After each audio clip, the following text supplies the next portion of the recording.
Hi friends, শেয়ারবাজার রহস্য চ্যানেলে আপনাদের স্বাগত। আশা করি আপনারা ভালো আছেন এবং সুস্থ আছেন। ফ্রেন্ডস, আজকে আহ, সকাল থেকেই কিন্তু ড্রামাটাকে অবজার্ভ করছিলাম ট্রাম্পের। হঠাৎ দেখি মর্নিং নিউজ কি না, যেভাবে ইন্ডিয়া পাকিস্তানের সিজ ফায়ারকে ডিক্লেয়ার অ্যানাউন্স করে দিয়েছিল ট্রাম্প, তেমনি ভাবে আহ, বলছে যে ইরান ইসরায়েল সিজ ফায়ারতে এগ্রি হয়ে গেছে। সঙ্গে সঙ্গে আমি গুগল করলাম, দেখলাম যে না, আহ, কি বলে, উম, ইরান তাতে এগ্রি নয়। যাই হোক, আরো ড্রামা আমরা ডিটেলসে ডিসকাশন করব। কি হয়েছে শেষমেশ, নিফটি আশাই করা হয়েছিল যখন সিজ ফায়ার হয়ে গেছে তখন মার্কেট গ্যাপ আপ হবে, গ্যাপ আপই খুলেছিল। প্রায় 200 পয়েন্ট উপরে মার্কেট খুলেছিল, কিন্তু দিনের শেষ হতে হতে আহ, কি বলে, মার্কেট কিন্তু নেমে আসে।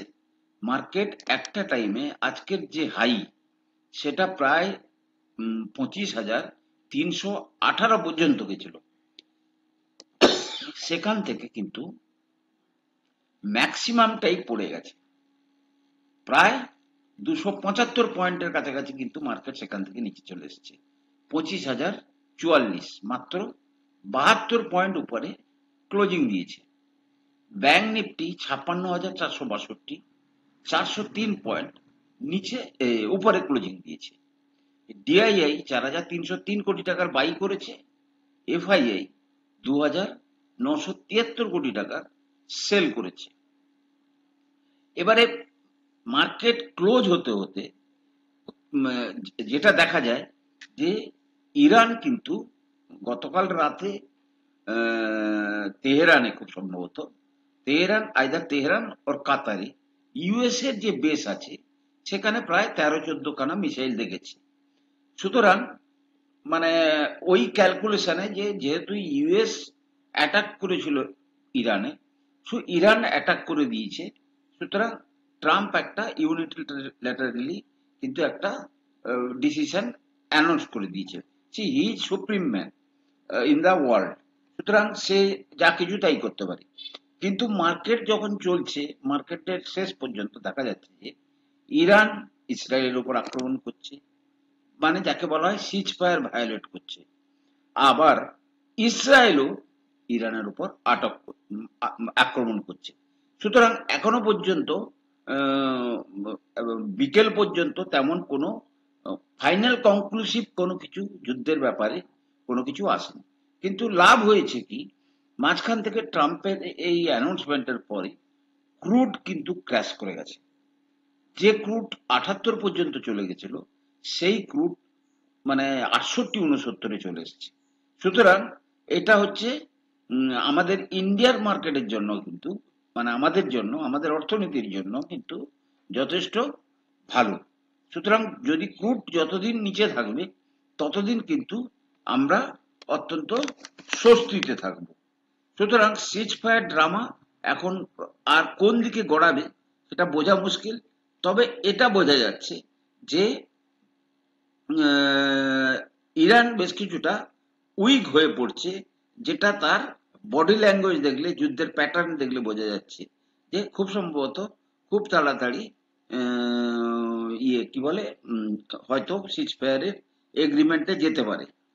আর যদিও ইরান কিন্তু ট্রাম্পকে বিভিন্নভাবে বকাবকি করছে, মানে যত টাইপের ওয়ার্ড দিয়ে তাকে ভূষিত করা যায়।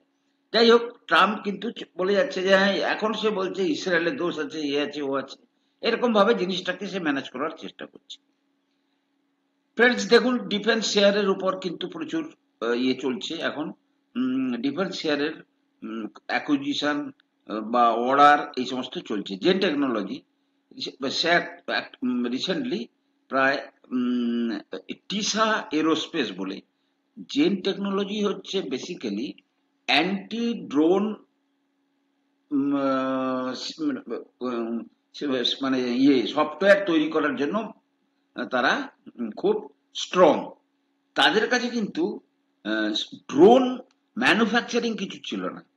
এখন তারা এই যে টিসা এরোস্পেস বলে কিনেছে, এতে কি হবে তাদের ড্রোন ম্যানুফ্যাকচারিংয়েও কিন্তু তারা আবার স্ট্রং হয়ে যাবে। প্রায় 54.67% কিন্তু তারা হোল্ডিং টিসা এরোস্পেসে কিনেছে, which specializes in loitering munitions and UAVs. কত টাকার ডিল? 7 কোটি টাকার ডিল। Marks Zen strategic expansion into advanced drone warfare technology, boosting its defence capabilities. অন্যদিকে আর একটা ড্রোন কোম্পানি আইডিয়া ফোর্জ খুব একটা ভালো পারফর্ম করতে পারছিল না। সেই আইডিয়া ফোর্জ গতকাল একটা অর্ডার পেয়েছে গভর্নমেন্টের কাছ থেকে। আইডিয়া ফোর্জ শেয়ার প্রায় কালকে 10% উপরে ছিল, after winning a ₹137 crore defence order to supply mini UAV to ministry of defence. Despite strong gain and technical strength, analysts remain cautious with a sell rating. Idea Forge leads in indigenous drone deployment with a strong presence across defense and infrastructure sector. কারণ কি friends, idea force শেয়ারটাকে নিয়ে বাজি ধরা খুব মানে কঠিন। কারণ কি, আইডিয়া ফোর্স যদি দেখেন এখনো পর্যন্ত কিন্তু সে কন্টিনিউয়াসলি লস করে বেড়াচ্ছে। সুতরাং একটা লস মেকিং কোম্পানিতে স্পেকুলেশনের জন্য ট্রেডিং পয়েন্ট অফ ভিউ থেকে বাই হয়ে গেল, সেটা আলাদা কথা। কিন্তু আপনি যদি তার প্রফিট লস দেখেন, যে গত মানে গত ফাইন্যান্সিয়াল ইয়ারে প্রায় 62 কোটি টাকা লস করেছে, এবং বেশ কয়েকটা কোয়ার্টারে, 3টে কোয়ার্টারে কিন্তু তারা লস করেছে। সেই জন্য সবাই কিন্তু বলছে যে আইডিয়া ফোর্সের ব্যাপারে যেন একটু আপনারা সতর্ক থাকেন। এবং শেয়ারটার যদি চার্ট দেখেন, দেখুন কিন্তু লিস্টিং হয়েছিল অত্যন্ত হাই রেটে, অর্থাৎ high rate in the sense কোথায়, প্রায় 1200-1300 কাছাকাছি। আমি দেখাচ্ছি 1 সেকেন্ড। আইডিয়া ফোর্স, আমি কিন্তু খুব শেয়ারটার ব্যাপারে খুব ফ্যাসিনেটেড ছিলাম, কিন্তু পরবর্তী ক্ষেত্রে যখন তার ফান্ডামেন্টাল চেঞ্জ হতে শুরু করলো, তখন তো সবাইকেই স্বাভাবিকভাবে যে সিদ্ধান্ত নিতে হয়, আমিও সেই সিদ্ধান্ত নিয়েছি। আজকে প্রায় 664 পর্যন্ত গেছিল, এবং ফাইনালি 633.50 কাছাকাছি ক্লোজিং দিয়েছে। দেখেছেন কোথায় ছিল শেয়ারটা? এই হচ্ছে এই সমস্ত শেয়ারে 1348 টাকার কাছাকাছি শেয়ারটা মানে আইপিওর সময় কিন্তু লিস্টিং হয়েছিল ওই জায়গাতে।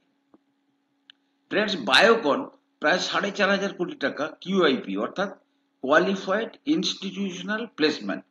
মানে কি, তারা কিছু শেয়ার ইনস্টিটিউশনগুলোকে বিক্রি করেছে, এবং যার দ্বারা তারা 4,500 কোটি টাকা রেজ করেছে। এবং এই রেজ করা পয়সাটা তাদের কি হবে? এক হচ্ছে লোন শোধ হবে, দ্বিতীয়ত কিছুদিন আগে তারা একটা কোম্পানি কিনেছিল, কোম্পানিটার নাম কি? ভায়াট্রিস। প্রসঙ্গত বলে রাখি, বায়োটেক কি করে? Leading bio pharmaceutical company, successfully এই ফিল্ডে তারা কিন্তু আছে। তো এই যে ভায়াট্রিস যখন কিনেছিল, বায়োসিমিলারিটিজ বিজনেস, সেম টাইপের বিজনেস 23 সালে, তখন অনেকে তাকে ফান্ড দিয়েছিল। তো সেই ফান্ডকে রিপে করার জন্য কিন্তু এই টাকাটা তারা তুলেছে। সুতরাং বায়োকনের অনেক মানে কমে যাবে, লোন পরিমাণ কমে যাবে। ফ্রেন্ডস, দীর্ঘদিন ধরে ইন্ডিয়া এবং ইউএস এর মধ্যে আপনারা জানেন 6 জুলাই হচ্ছে লাস্ট ডেট। কারণ কি, 6 মাসের টাইম ফ্রেম বোধ হয়, 6 জুলাই কি 9 জুলাই ফাইনাল হয়ে যাবে, এক্সপায়ার হয়ে যাবে। সুতরাং সেই পিরিয়ডের আগে ইন্ডিয়া এবং ইউএস কিন্তু খুব নেগোসিয়েশন করছে, যাতে একটা ইন্টেরিয়াম ট্রেড ডিল একটা হয়ে যায়, এবং একটা প্যাক্ট যাতে চুক্তি স্বাক্ষরিত হয়ে যায়। High tariffs announced by the US on April 2 were suspended by Trump administration till July 9. On April 2 আবার ইম্পোজ করেছিল অ্যাডিশনাল 26%, সেটাও সাসপেন্ডেড ফর 90 days। কিন্তু একটা 10% ট্যারিফ কিন্তু এখনো পর্যন্ত লেগে আছে। ফ্রেন্ডস, আমরা দুদিন আগে চর্চা করেছিলাম টিসিএস নিয়ে। টিসিএস এক্সপানশনের জন্য চতুর্দিকে কিন্তু তারা হেভি ইনফ্রাস্ট্রাকচার। দেখুন, টিসিএস পিসিএস এর সবচেয়ে বড় অ্যাডভান্টেজ হচ্ছে কি, যে অত্যন্ত ক্যাশ রিচ কোম্পানি। আপনি যদি দেখেন টিসিএস এর কত টাকা আছে দেখুন, মানে যেটা তাদের রিজার্ভ টাকা, যে টাকার উপরে তারা ইন্টারেস্ট পায়, প্রায় 94,000 কোটি টাকা তাদের কিন্তু রিজার্ভ। বুঝতে পেরেছেন? যাই হোক, টিসিএস কি করছে না, প্রায় 4,500 কোটি টাকা খরচ করে তাদের যে সার্ভিসেস এক্সপোর্টের যে ক্যাপাসিটি, সেটাকে আরো লার্জ স্কেল এক্সপানশন করতে চেষ্টা করছে।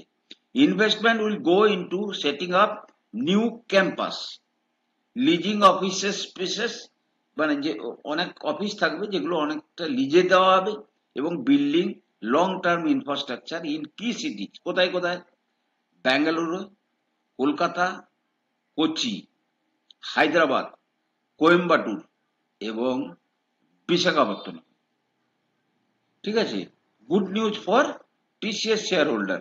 টিসিএস কিন্তু ফ্রেন্ডস অত্যন্ত মানে একটা ভালো জায়গায় আছে, মানে যারা খুব সেফ খেলতে চান তাদের জন্য কিন্তু টিসিএস এর কিন্তু একদম পুরো সুন্দর বাইং এর জায়গায় আছে। আপনি আগামী 1 বছরে যদি আপনি 30% রিটার্ন পেতে চান, দেন আরামসে কিন্তু আপনি টিসিএস এ ইনভেস্ট করতে পারেন।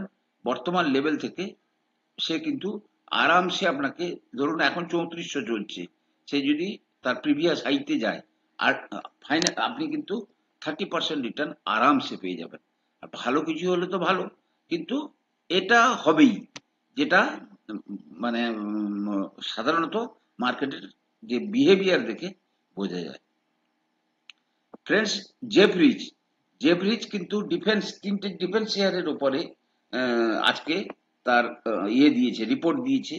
Global brokerage firm Jefferies has released its latest report on India's growing defence sector and it is bullish. Defence সেক্টরে সে bullish. With government capex rising sharply and India pushing its defence export globally, Jefferies has identified HAL, BEL এবং Data pattern.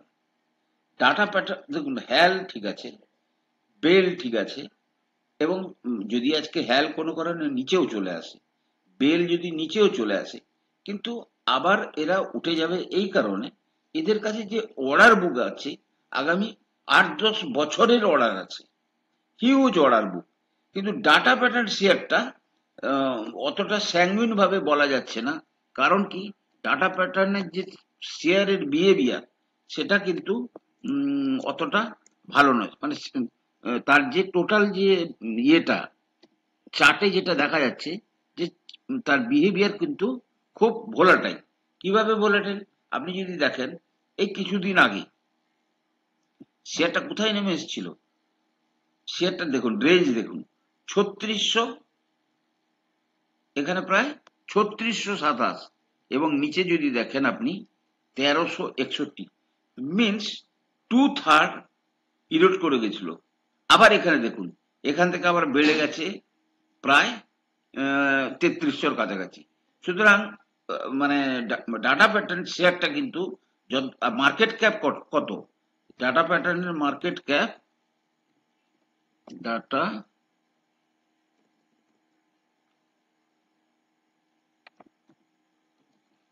Data প্যাটার্নের market cap হচ্ছে মাত্র 16,410 কোটি টাকা। সুতরাং ভবিষ্যতে বড় কোম্পানি হওয়ার সম্ভাবনা অত্যন্ত প্রবল। পি 74-এর কাছাকাছি ট্রেড করছে।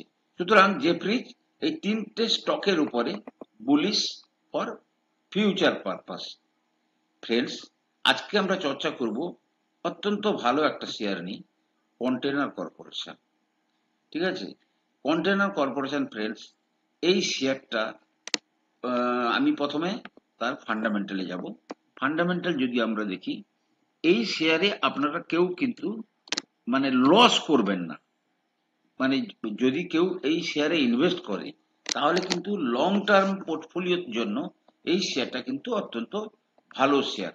45,000 কোটি টাকার তার হচ্ছে কি মার্কেট ক্যাপ, 34-35-এর পিইতে সে ট্রেড করছে।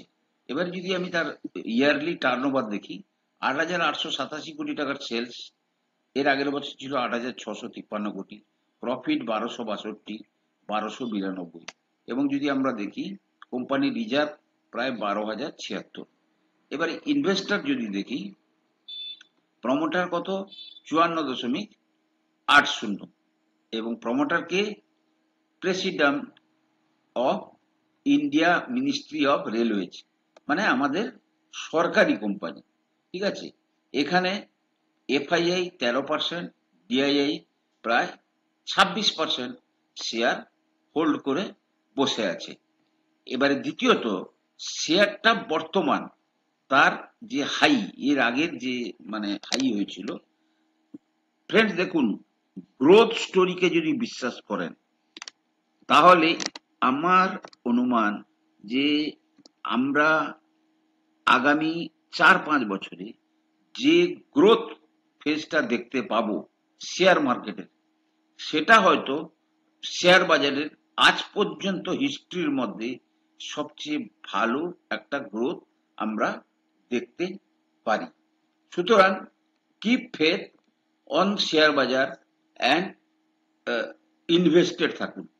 শেয়ারটা বর্তমানে ফ্রেন্ডস প্রায় ১১৫০-এর লেভেল থেকে নিচে নেমে এসেছিল প্যানিকে ৬১৫ পর্যন্ত, এখন ৭৪৫-এর কাছাকাছি ট্রেড করছে। ঠিক আছে, একটা ট্রেন্ড লাইন ছিল, ট্রেন্ড লাইন ভেঙে দিয়েছে যদিও, বাট স্টিল শেয়ারটা কিন্তু আপনি এই জায়গা থেকে ইনভেস্ট করলে আপনি কিন্তু লস করবেন না, এইটুকু আপনাকে আমি বলতে পারি। ফ্রেন্ডস, আমি কোনো সেবি রেজিস্টার্ড অ্যানালিস্ট নই। কোনো শেয়ারে কেনা বা বিক্রির আগে আপনারা কিন্তু আপনাদের ফাইন্যান্সিয়াল অ্যাডভাইজারের পরামর্শ নিয়ে কিন্তু শেয়ারে কেনা বা বিক্রির সিদ্ধান্ত নেবেন। ভালো থাকুন, সুস্থ থাকুন। ভালো লাগলে ভিডিওটাকে লাইক করুন, শেয়ার করুন, কমেন্ট করুন। কথা হবে পরের।